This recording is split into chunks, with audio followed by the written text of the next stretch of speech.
ಇಬ್ರು ಮೇಷ್ಟ್ರಾಗಿದ್ದೀವಿ. ಅದು ಕೂಡ ಆಕಸ್ಮಿಕ. ನಾನು ಒಂದು ಜಾತಿಯ ಲೇಬಲ್ ಇದ್ದಂಥ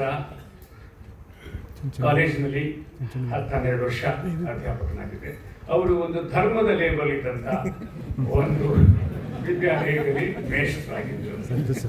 ನಾವಿಬ್ರು ಒಳ್ಳೆಯ ಮೇಷ್ಟ್ರಾಗಿದ್ವಿ ಅಂತ ನಾವು ಅಂದ್ಕೊಂಡಿದ್ದೀವಿ. ಯಾಕಂದ್ರೆ ಒಂದಿಷ್ಟು ಓದ್ಕೊಂಡೋಗಿ ಕಷ್ಟಪಟ್ಟು ಪಾಠ ಮಾಡ್ತಿದ್ದ. ಇಬ್ಬರು ಸಾಕಷ್ಟು ದೇಶಗಳನ್ನ ಸುತ್ತಿದ್ದೀವಿ.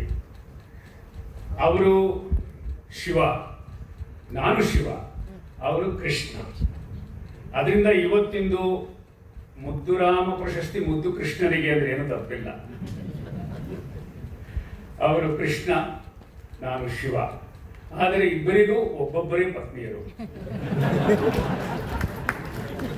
ಇಬ್ಬರಿಗೂ ನಮಗೆ ಇಬ್ಬರು ಹೆಣ್ಣು ಮಕ್ಕಳು. ಆ ವಿಷಯದಲ್ಲಿ ನಾವಿಬ್ಬರು ಅದೃಷ್ಟವಂತರು. ಆಮೇಲೆ ನಾನು ಕಥೆ ಕಾದಂಬರಿಗಳು ಬರ್ಕೊಂತ ಅಲ್ಲಿಂದ ನಿಧಾನವಾಗಿ ಚಲನಚಿತ್ರ ಕ್ಷೇತ್ರಕ್ಕೆ ಪ್ರವೇಶ ಮಾಡಿದೆ. ಕೃಷ್ಣೇಗೌಡರು ಕೂಡ ಗೀತರಚನೆ, ನಟನೆ, ಚಿತ್ರಕಥೆಗಳನ್ನು ಬರೆಯೋದು, ಹೀಗೆ ಚಲನಚಿತ್ರ ರಂಗಕ್ಕೆ ಪ್ರವೇಶ ಮಾಡಿ ಕೆಲಸ ಮಾಡಿದರು. ಅಲ್ಲಿಂದ ಒಂದು ಹೆಜ್ಜೆ ಮುಂದಕ್ಕೆ ಹೋಗಿ ಒಂದು ಸಣ್ಣ ರಿಸ್ಕ್ ತಗೊಂಡು ನಾನು ನಿರ್ದೇಶನ ನಿರ್ದೇಶಕನಾದೆ.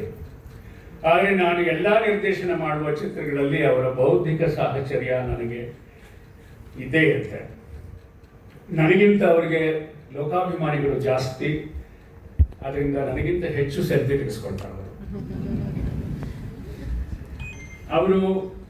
ಹೇಳಿ ಕೇಳಿ ಕೃಷ್ಣ, ಹಾಗಾಗಿ ಸ್ಥಿತಪ್ರಜ್ಞತೆಯ ಸಂಕೇತ ಅವರು. ಹಾಗಾಗಿ ನನಗೂ ಆಗಾಗ ಸ್ಥಿತಪ್ರಜ್ಞತೆಯನ್ನು ಬೋಧಿಸ್ತಿರ್ತಾರೆ. ಸ್ಥಿತಪ್ರಜ್ಞಸ್ಯ ಕಾ ಭಾಷೆ ಸಮಾಧಿಸ್ತಸ್ಯ ಕೇಶವ ಸ್ಥಿತದೀತಿಂ ಪ್ರಭಾಷೇತ ಕಿಮಾಶೇತ ವ್ರಜೇತ ಕಿಮ್ ಅನ್ನೋ ಬೋಧನೆ ನನಗೆ ತುಂಬ ಸಲ ಹೇಳಿದ್ದಾರೆ.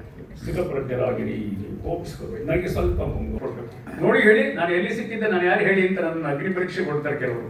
ನಿಜವಾಗ್ಲೂ ಗೊತ್ತಾಗಲ್ಲ. ನಾನು ವಿನಯದಿಂದ ತಲೆಬಾಗಿ ಎಲ್ಲರೂ ಹೇಳೋ ಹಾಗೆ ನಿಮ್ನೆಲ್ಲೋ ನೋಡಿದ್ದೀನಿ, ಹೆಸರು ಗೊತ್ತಾಗ್ತಿಲ್ಲ, ಕ್ಷಮಿಸಿ ಅಂತ ಒಪ್ಕೊಂಡ್ಬಿಡ್ತೀನಿ ಸೋಲನ್ನ. ಅದು ಉದ್ದಟತನ ಅಲ್ಲ, ಅದು ಆಗಲ್ಲ. ಕೆಲವೊಮ್ಮೆ ನಮ್ಮ ನೆನಪಿನ ಕೋಶ ಹೋಗ್ಬಿಡತ್ತೆ. ಇವತ್ತಂತೂ ನೆನಪಿನ ಕೋಶಗಳು ಬತ್ತಿ ಹೋಗ್ತಿದ್ದಾವೆ.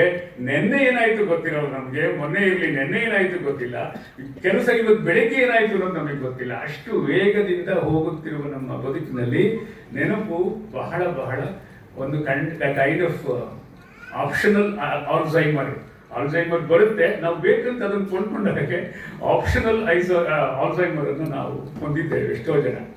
ಆದರೆ ನಮ್ಮ ಕೃಷ್ಣೇಗೌಡರಿಗೆ ಇರುವಂತಹ ಅಗಾಧವಾದಂತಹ ನೆನಪಿನ ಶಕ್ತಿ, ಅವರ ರಂಗನ ಗದಾಯುದ್ಧ ಅಂದರೆ ಪುಟಗಟ್ಟಲೆ ಹೇಳಬಲ್ಲರು.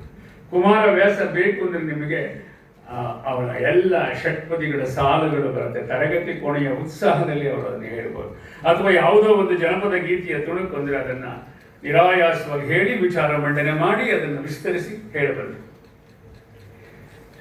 ಹೀಗೆ ನಾವಿಬ್ಬರೂ ಮಾತುಗಾರರಾದ್ರಿಂದ ನಮ್ಮ ಪತ್ನಿಯರು ಮೌನಿಗಳಾಗಿದ್ದಾರೆ.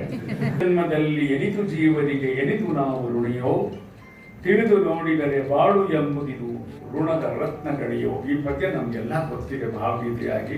ಇಲ್ಲಿರುವ ಋಣಪ್ರಜ್ಞೆ ಅನ್ನುವುದು ಕೃಷ್ಣೇಗೌಡರ ಇನ್ನೊಂದು ಹೆಸರು. ಯಾಕೆಂದರೆ ನಾವೆಲ್ಲ ಈ ಸಮಾಜಕ್ಕೆ ತೀರಿಸಬೇಕಾದ ಅನೇಕ ಋಣಗಳಿವೆ. ಅದು ಕೇವಲ ಮಾತೃ ಋಣ, ಪಿತೃ ಋಣ, ಗುರು ಋಣ ಅಷ್ಟಕ್ಕೆ ಸೀಮಿತ ಅಲ್ಲ.